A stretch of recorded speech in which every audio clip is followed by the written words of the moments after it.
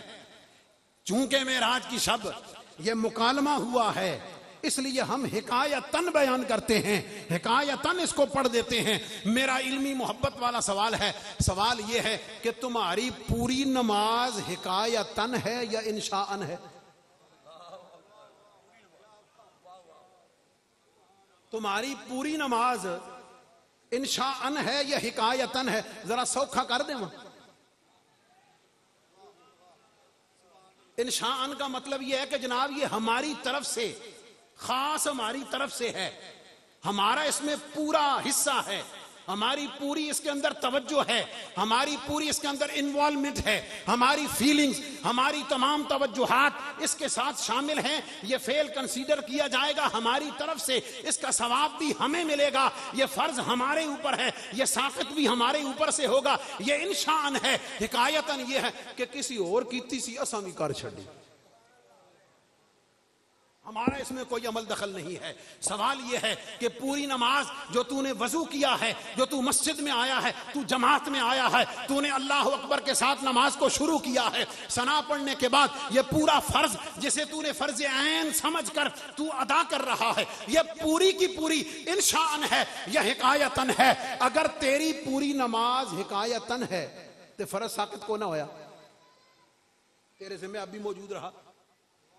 ماننا پڑے گا کہ یہ انشاءن ہے، یہ تیری طرف سے ہے، تب ادا ہوگا. اب جواب یہ ہے کہ اگر پوری نماز تیری انشاءن ہے، وہ تیری طرف سے ہے، تیری طرف سے اگر ہے اور تیری طرف سے ہے تو میرا سوال یہ ہے یہ کیسے ہو سکتا ہے؟ سجدہ تیری طرف سے ہو، رکوع تیری طرف سے ہو، قیام تیری طرف سے ہو، اتحیات تیری طرف سے ہو، تمام تقدیسات، تمام تحمیمات تیری طرف سے ہو، اور جب سلام کی باری آئے تو کہہ دے یہ حکایتن ہے.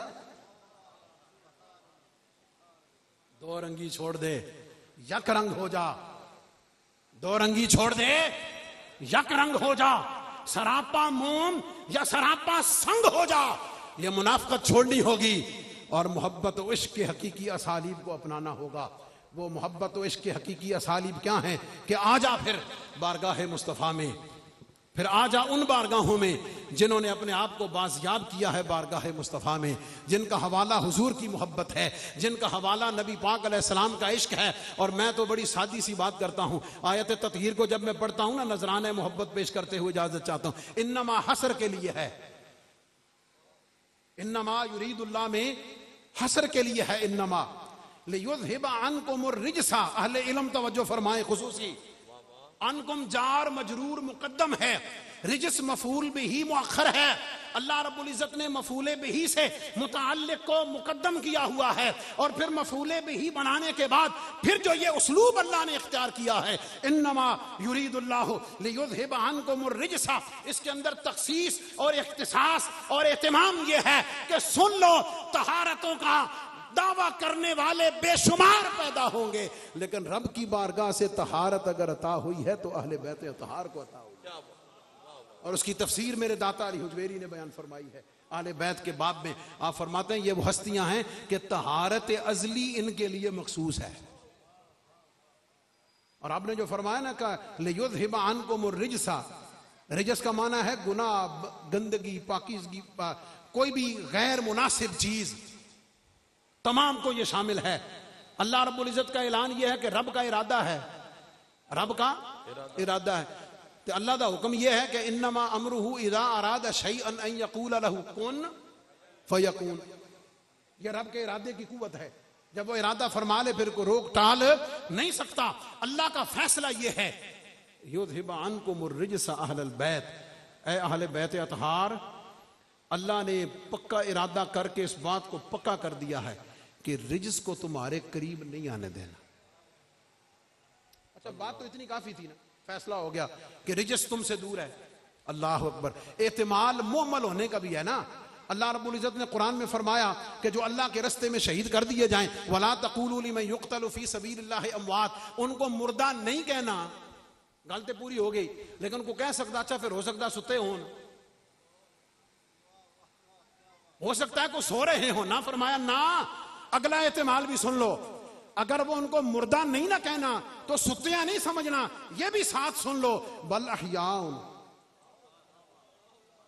جیسے مردہ کہنا منع ہے، جیسے مردہ شہداء کو کہنا منع ہے، اسی طرح ان کو زندہ ماننا بھی ضروری ہے.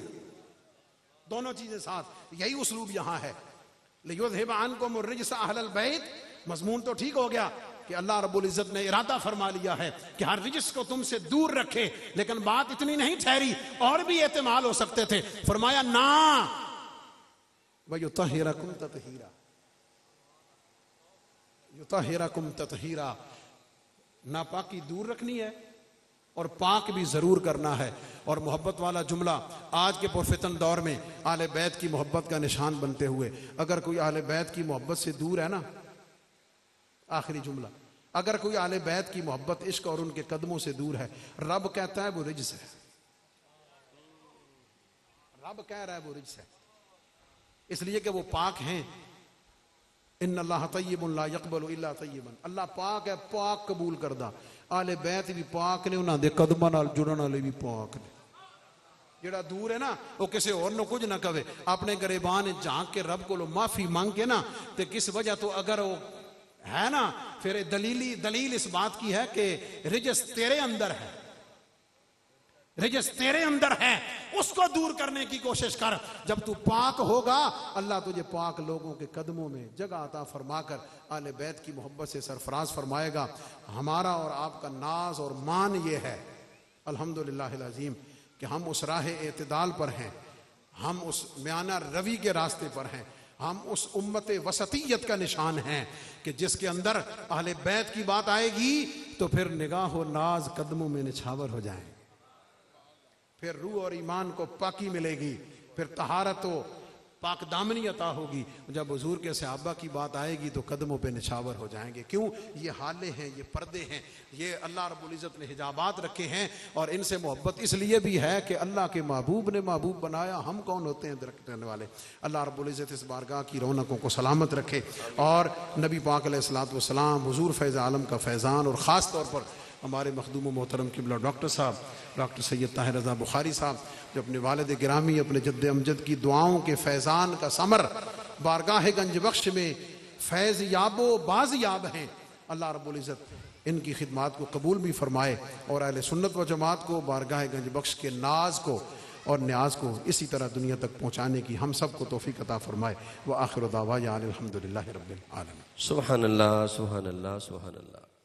ناظرین مکرم، ابھی آپ کے سامنے خطیب اعظم داتا دربار جناب حضرت علامہ مولانا مفتی محمد رمضان سیالوی صاحب قبلہ جب تک مائک پہ رہے یقین کریں عقائد کی درستگی اور پختگی کرتے رہے، علم و حکمت کا نور برستا رہا. محمد کی دہائی ہوگی اور دل تڑپ جائے گا اے زائر طیبہ تیرا،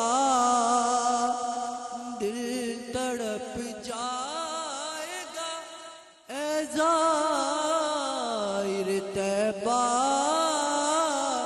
تیرا. تیری جس وقت مدینے سے جدائی ہوگی، تیری جس وقت مدینے سے جدائی ہوگی، جس کی دربار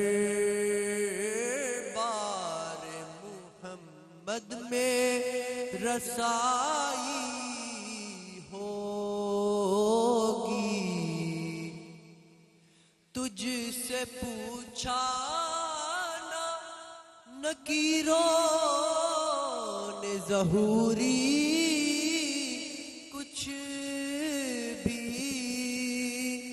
تجھ سے پوچھا نہ، نکیروں نے ظہوری کچھ بھی، قبر میں نعت نبی تو نے سنائی ہوگی، قبر میں نعت نبی تو نے سنائی ہوگی، جس کی دربار محمد میں رسائی ہوگی، اس کی قسمت پہ فدا ساری خدائی ہوگی۔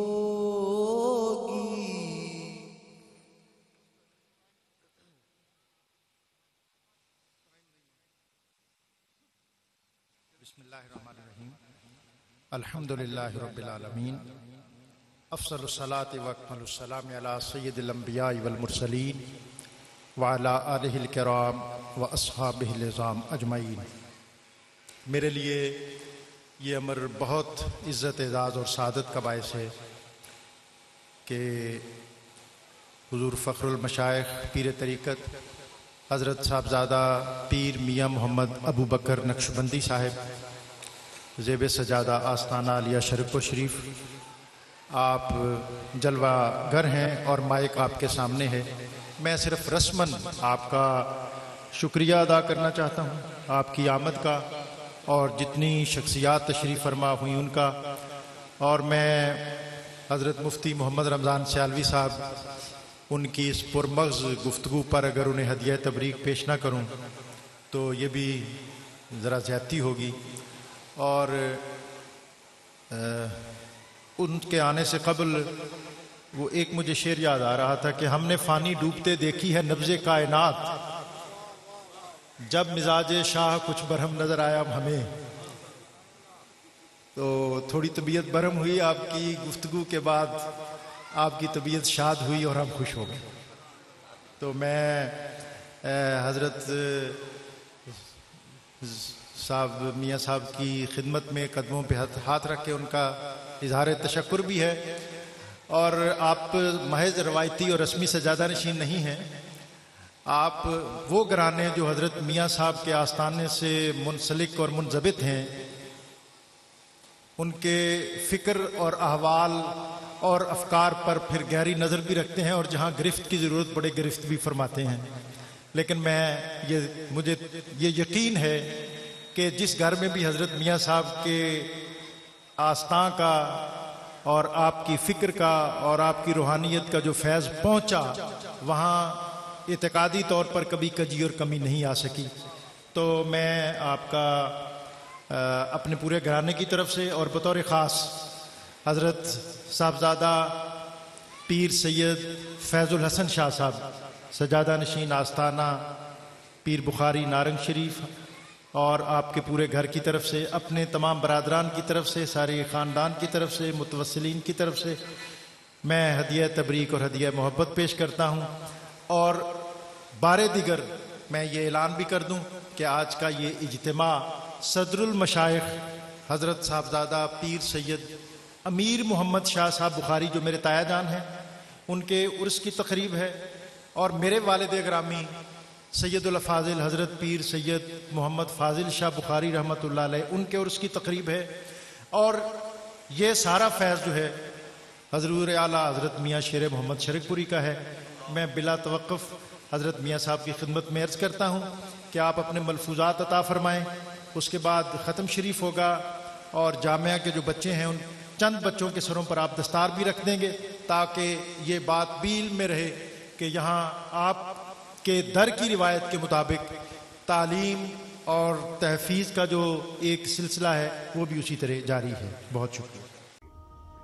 ناظرین، اگر آپ ایسی ہی مزید ویڈیوز دیکھنا چاہتے ہیں تو ہمارا ARYQ TV کا چینل سبسکرائب کیجئے اور بیل آئیکن کا بٹن دبانا نہ بھولیے تاکہ آپ سے کوئی پسندیدہ پروگرام مس نہ ہو جائے۔